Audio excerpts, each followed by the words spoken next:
এই ড্রাগন গাছগুলোকে গোডাউনের ওই ছাদে তোলার জন্যই লাগিয়েছিলাম, সিঁড়ির জন্য তুলতে পারছিলাম না।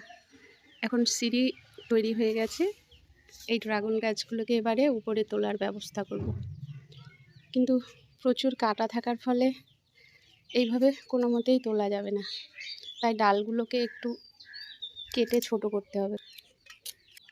খারাপও লাগছে খুব, কারণ এই ডালগুলোতে এবারই ফুল আসবে, কিন্তু কিছু করার নেই, একটু না কাটলে আবার তুলতে ভীষণ সমস্যা হবে।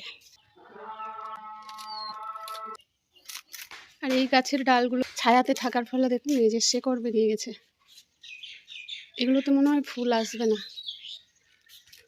এগুলোকে কেটে ফেলবো এখান থেকে। ড্রাগন গাছের ডালে শেকড় হয়ে গেলে কি ফুল আসে?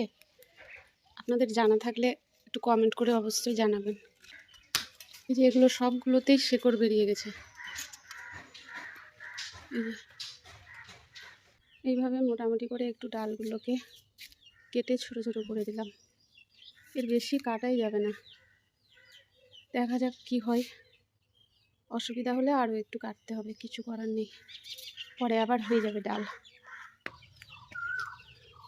একবার উপরটা দেখাই আপনাদেরকে।